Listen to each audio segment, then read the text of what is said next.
So inshallah today, we're going to listen to this gentleman read this book, The Culture of Narcissism.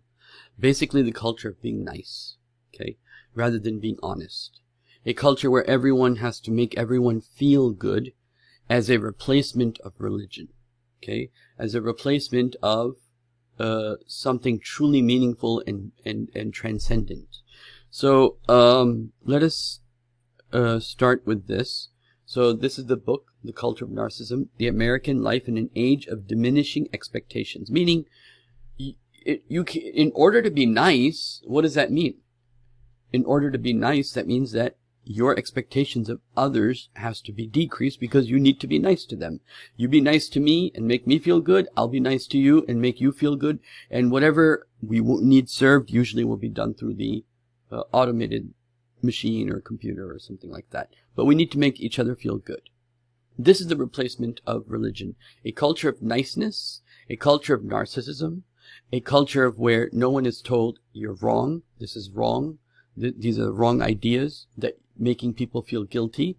There's no amr bil maruf, nahy anil munkar, enjoining good and forbidding the wrong. No like self-reflection, maybe I did wrong, right? Just being nice to everyone. And you'll see this has a political effect. So now let's see what this gentleman says about this. He writes towards the beginning of the book that, quote, the contemporary climate is therapeutic, not religious. So I described that already. Therapeutic, in a sense, everyone's nice to everyone, but no one's honest to anyone. And not religious. So there's no higher purpose in life. It's just the immediate gratification of now. So I'll immediately be nice to you, even though I hate you. You'll be immediately nice to me, even though you hate me. And we kind of both know this, but we'll be nice.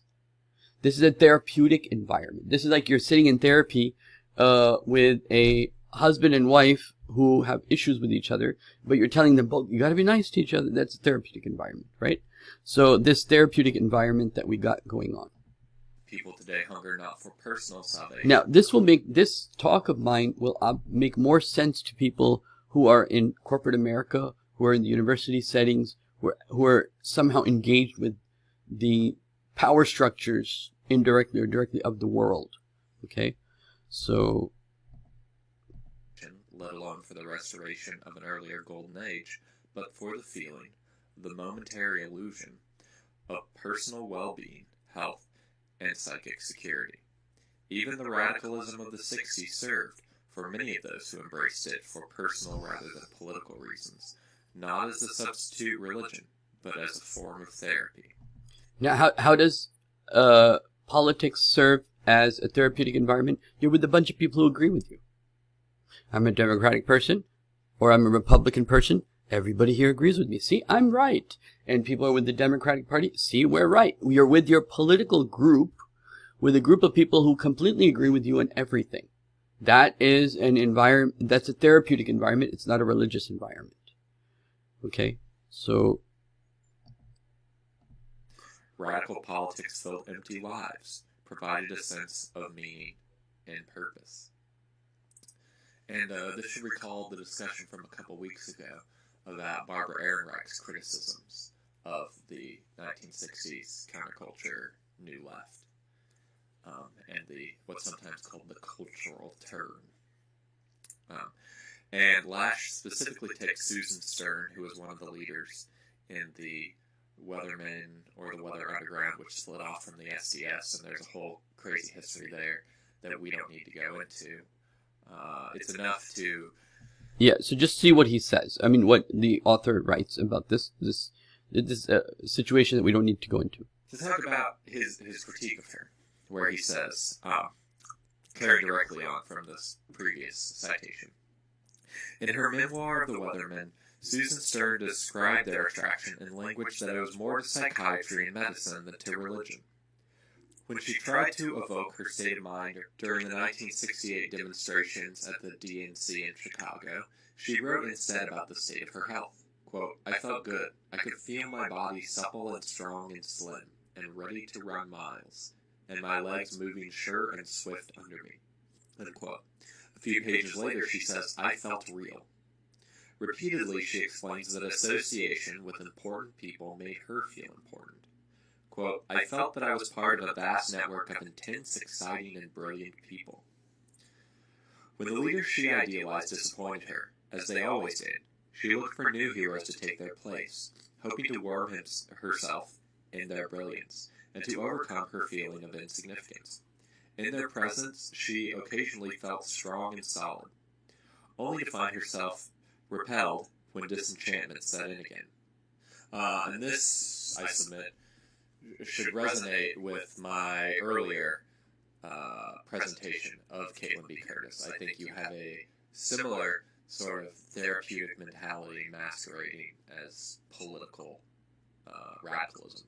In a section not too far past what we read, he continues discussing Stern, and he says, the atmosphere in which the Weathermen lived, an atmosphere of violence, danger, drugs, sexual promiscuity, moral and psychic chaos. I submit that that's crucial for understanding the world today, the moral and psychic chaos. Derived not so much from an older revolutionary tradition as from the turmoil and narcissistic anguish of contemporary America.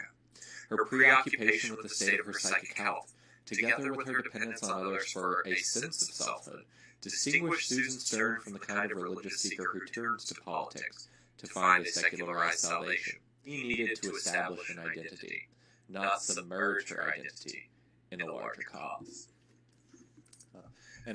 So you get what he's saying, right? That this narcissistic personality, or this narcissistic therapeutic niceness environment we create, it's to, you say good things to me so I can feel good about myself. I'll say good things about you so you can feel good about yourself. But it's about affirming your identity, but it's not about submerging your identity to a larger, something transcendent like God. Okay? So let's continue, inshallah.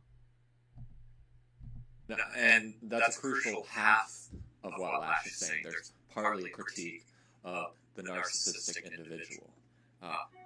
But it's also important to realize, and a lot of his conservative fanboys don't notice this nearly as much, or they do, and then sort of... He's talking about the author, the people that like this author, Christopher Lash, okay? Disingenuously redirect it towards their national conservative, that's the term these days, national conservative purposes. So he's saying even people that, have go into politics for moral reasons, for religious reasons, there should be no abortion, we should be against gays. He's saying even they go into politics not because of the political agenda or the political goals, or because they love God, not out of godliness, but because of being with people who agree with them, right? So we like to be with people who we agree with, and we become uncomfortable with people we disagree with, meaning we are not religious yet. We don't have a religious, you can say, attitude yet. Right? You're not ready to face the world. You just want to be like in a therapeutic room or a therapeutic environment where everybody disagrees with you. And this is the reason the world is so polarized, because everybody sits in their cliques with people that they agree with, confirming their identity, but never able to deal with people that disagree with them, or being open. Come on, let's talk. Open hands. Like the Prophet sallallahu alaihi wasallam. Open hands. Come. I'm inviting you. Come. Let's talk. No. I want to stay with my brothers that I agree with. I don't want to have a conversation with you. No, come. This is the prophetic method. Because this man who's saying, come, let me invite you. Let me teach, let me talk to you. Let's talk. This person, okay, he's willing to take criticism. This person is willing to say right is wrong, right, and accept right as right, and accept wrong as wrong, etc., etc. So you get my point, right? That he's also making a material and social critique. It's not merely a problem that there are individual narcissists running around, but that we have a socio-political environment that rewards narcissists and punishes not being a narcissist. So here's the thing. There's the base, Okay, and then there's the superstructure. So the superstructure is, you could say, is the larger. If you're a narcissist, you say, my resume is this. I'm so good, and I'm so good, and I'm so good. And you're not supposed to be mean to them. Well, they'll automatically rise. Okay? And so now let's just try to understand this in a second. So base is the people. Base is the production. Okay? The tools, the machines, the factories, the land, the raw material. Right? And the people who own the properties, the people who are business owners, the people, the bourgeois, as they say, okay, they are the petty people who care about art, right? So this is the base. These are the producers of societies, and then you have ideologies. You have the art and the family and the culture and religion and philosophy and law and media and politics, science and education, all that. So you have the producing, the capitalism as the base, and then you have the result. Then you have different people in the spectrum of all sorts of people in capitalism, and they have different ideologies. Some are in the far left, some are in the far right. But they're the ones who are controlling society, right? And so this is the superstructure, okay, from which then there is an intellectual spill to the rest of the society about this narcissistic behavior. So if you're at the top of if the Fir'aun is on top, then that will naturally have an intellectual spill or a cultural spill for the rest of society. If the person on top is humble, then that will have a spill for the rest of society. Now, when you say, okay, we got to be nice to each other, we got to feed each other's desires and our greed and our selfishness, and you say I'm great, I'll say you're great, we're all great. What is the result of that? Is that the person who is dominant will stay dominant, and the person who's dominant, you can't criticize him. It's wrong to criticize him in the real practical world. Whereas what does religion do, or what does Islam do? Islam comes and says, oh, yeah, you're a great producer, but you also steal. Yeah, you're a great producer in society. You produce a lot. You produce a lot. There's a lot of business going on here. Yep, you're a great producer, but you're also killing baby girls. How can you be okay with that? So that is not a nice. You're not a nice person. So they want to keep this therapeutic because the narcissist needs therapy in a sense. He needs his selfish fulfillment all the time. A classical leftist disjunct where there's a material base and then there's a superstructure. And when you have a narcissistic base, that will create a narcissistic superstructure. Now, it's a little more complicated than that. There's a dialectic, there's feedback loop, sure. But, nevertheless, the point still stands. So, he writes that the professional elites, and in this he's referring to the PMC, he's aware of these lines of arguments, the professional elite must be regarded not as an independent class, but as a branch of modern management. The therapeutic ethic, which has replaced the 19th century utilitarian ethic, does not serve the quote-unquote class interests of professionals alone, as Daniel P. Moynihan and others have argued. It serves the interests of monopoly capitalism as a whole. He takes aim at the PMC in another passage where he writes, research into small groups, according to McGregor, showed that groups function best when everybody speaks his mind, when people listen as well as speak, when disagreements surface without causing obvious tensions, when the chairman of the board does not try to dominate his subordinates, and when decisions rest on consensus. These precepts, which by this time had become the common coin of the social sciences, summarize the therapeutic view of authority. And I'm arguing that Caitlin Curtis and all her talk about voices being heard is in a way echoing this. The growing acceptance of that view at all levels of American society make it possible to preserve hierarchical forms of organization in the guise of quote-unquote participation. Okay, so you see, this is so amazing from a Quranic perspective. See, Fir'aun, what did he do? فَحَشَرَ فَنَادَى. He called the people. Everybody participate. Let's see what you have. He even had a shura meeting in which one person was not nice and said, you know what, why are you killing a man? Right? So the point being, kana yaktumu imanahu. He was hiding his iman at that time. But the point is, this culture that many of you have been part of, where you go to the board meetings, everyone's nice, everyone says their piece, no one's mean to anybody. We got a therapeutic boardroom meeting here where everyone's going to be nice to everybody. Well, the result is what? It provides a society dominated by corporate elites with an anti-elitist ideology. Okay? Meaning, this is how they preserve the hierarchical forms of organization in guise of participation. Okay?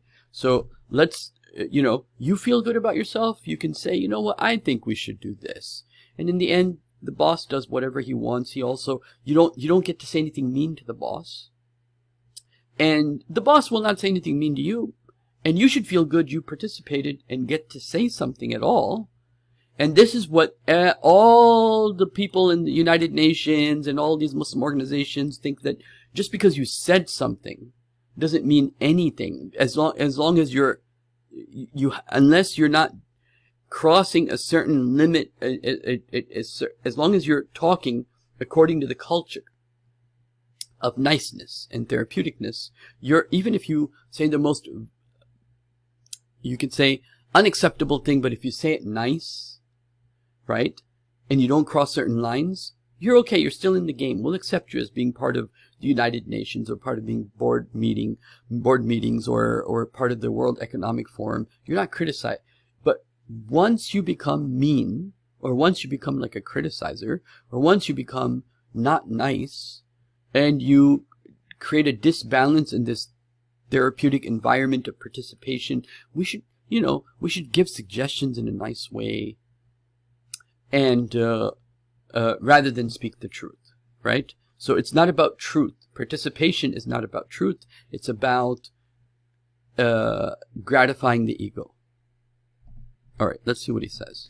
It provides a society dominated by corporate elites with an anti-elitist ideology.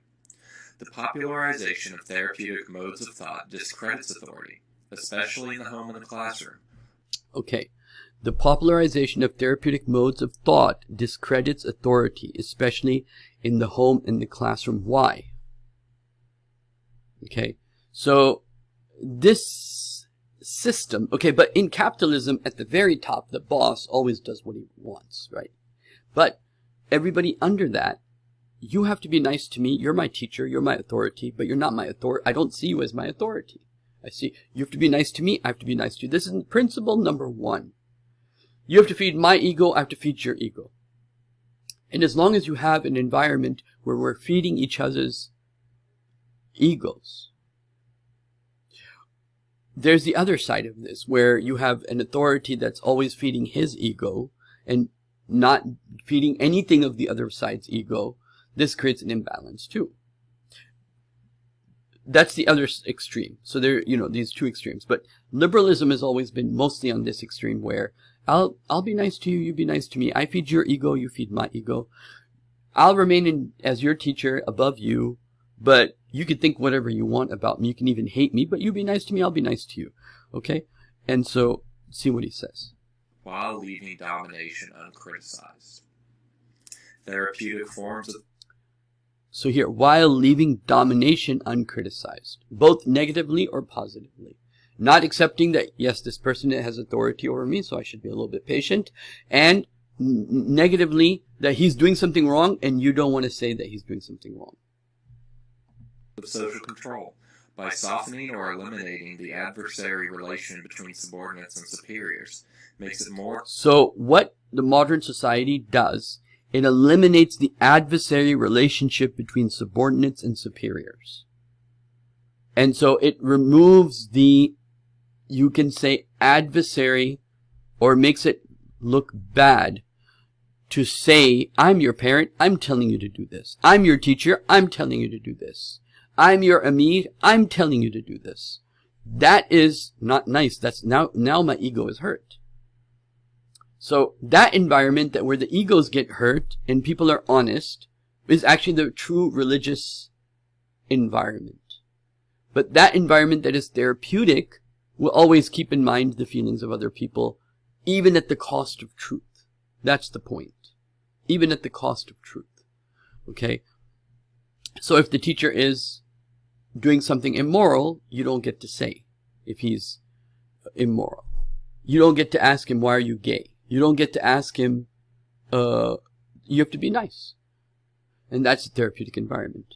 So feeding into an environment where you're always feeding into each other's egos. More and more difficult for citizens to defend themselves against the state, or for workers to resist the demands of the corporation. So now here is really an important point he mentions, which is corporations can put down demands. So the top puts down demands, and the ones at the bottom have to be nice, because that's what they're trained to do. You have to be therapeutic. Can't be too mean. Can't say this is wrong. How can you give me not even money to take care of my family, right? And so now you have half of Walmart looking for assistance in the government, right? Because no one can criticize the higher uppers. And if those that are sent, okay, you be our representative to talk to the higher uppers. They now are trained. You have to ask in a nice way, and they'll come back with their nice answer that doesn't give them what they want. Okay. And I think to up. And when it comes to racism, again, you have the same problem.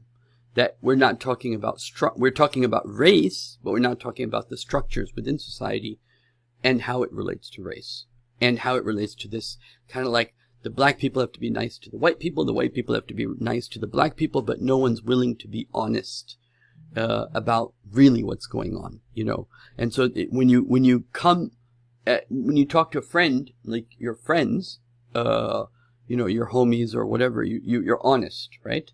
But when you're talking about the problem of racism, let's say in a classroom or at university or at the Congress level or whatever level, then your niceness comes on, and you make the point, but in a nice way where you can feel good about yourself. I said what I wanted to say, and everyone can appreciate you for what you said, and it wasn't too harsh, but you made your point, and that's it. Okay? And so there's been a reaction to that type of what is sometimes called political correctness in America, that everything you have to say in a politically correct way, in the Republican Party, especially came out in the times of Trump, but then you came out to the other side with racism and everything too. So anyway, racist theory, especially when it becomes vulgarized and popularized, is that. So he's talking about anti-racism theory, and what's the problem with it in the light of what we talked about? Whatever might be said in this or that passage, at the end of the day, it's not about criticizing domination or putting forward a new form of domination seriously that could supersede the old forms of domination. It's about making the current forms of domination more diversified and inclusive and equitable. So what he's saying is that this environment, because it allows criticism, but in a nice therapeutic way, it's not about changing domination. It's not about what it does, it tries to create more participation. How can we be more equal? But at the same time, leaving the people that are actually dominant. It doesn't ever talk about this is immoral, or this is wrong, or this is anti-religious, or this is unethical to have this type of people on the top.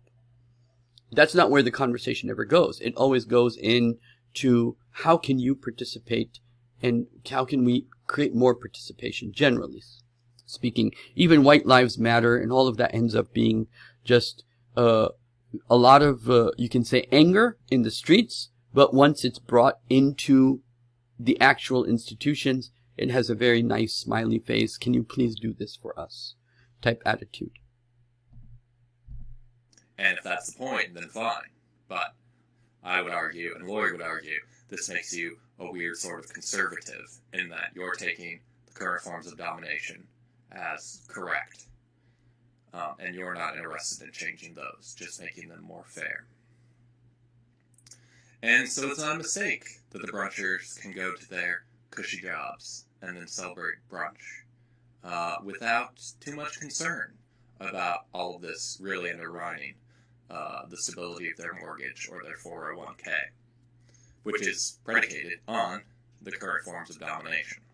Elsewhere in the book, he writes that therapy has established itself as the successor both to rugged individualism and to religion. But this does not mean that the quote-unquote triumph of the therapeutic has become a new religion in its own right.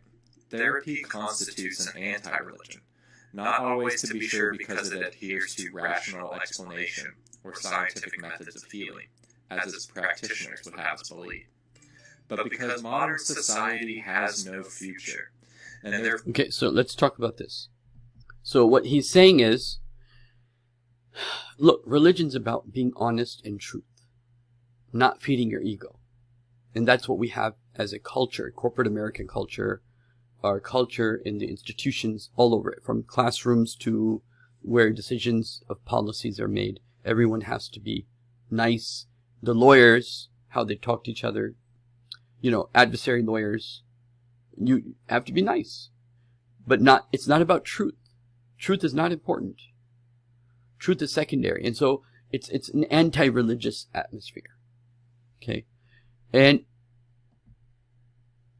therefore gives no thought to anything beyond its immediate needs. Even when therapists speak of the need for meaning and love, they define love and meaning simply as the fulfillment of the patient's emotional requirements. It hardly occurs to them, nor is there any reason why it should, given the nature of the therapeutic enterprise, to encourage the subject to subordinate his needs and interests to those of others, to someone or some cause or tradition outside himself. Love as self-sacrifice or self-abasement, meaning as submission to a higher loyalty. So, you're with the sheikh and you like being with the sheikh as long as you're with the sheikh. The sheikh makes you feel good and you make the sheikh feel good and the sheikh makes you feel good. Or your murshid, you're with him, you feel good. See, I'm with the sheikh and I'm with the sheikh, right? And you're with the sheikh, you feel good. He makes you feel good, you make him feel good. But the minute he tells you, don't do this, I command you not to do this, then you're like, oh. Or the minute he says something that you don't agree with, or the minute he says something that doesn't make your ego happy, oh, that's the worst sheikh in the world. That's the culture of narcissism, that even in our religious environment, in our religious atmosphere, it's all about being nice. And it's not about honesty. This is why the companions of the Prophet ﷺ used to read this surah, وَتَوَاصَوْا بِالْحَقِّ وَتَوَاصَوْا بِالصَّبْرِ, especially in the early days of Mecca, that we will speak the truth and we're going to be patient. That's how it's going to be. We're going to speak truth to the outside world. And tawasaw, this shows that it's also internal. Tafa'alu. These sublimations strike the therapeutic sensibility as intolerably oppressive, offensive to common sense, and injurious to personal health and well-being. To liberate humanity from such outmoded ideas of love and duty has become the mission of the post-Freudian therapies, and particularly of their converts and popularizers, for whom mental health means the overthrow of inhibitions. So the purpose of therapy has become overthrow inhibitions. And the immediate gratification of every impulse. So that concludes this quick primer on what the therapy. So when you form a jama'ah with an amir, and you have bay'ah in that jama'ah, and you have sama wa ata in that jama'ah, cannot be an environment or an atmosphere of niceness only. It has to be, or classrooms, or Islamic schools, or any institutions Muslims make, cannot have this corporate America type of attitude of, I'll be nice to you, you'll be nice to me, I'll criticize you, you criticize me in the nicest way possible. And we don't care about, so Islam wants, if you have grievances, get rid of the grievances, talk to each other, forgive each other, have no grudges. That's what Islam teaches. But what they teach you is, they don't tell you to deal with your inner self. They just tell you how to repress your actual feelings, they teach you how to be nice, how to be hypocritical. And more importantly, this atmosphere keeps domination, hierarchical structures as they are. Doesn't change it. Doesn't change. Talking about any problem without talking about the hierarchy and how it's involved in that problem, and to actually be able to criticize it, if you're not changing the system, which is what this basically comes down to, you're not really dealing with the problem. So I will leave you with that for today, inshallah. Assalamu alaikum.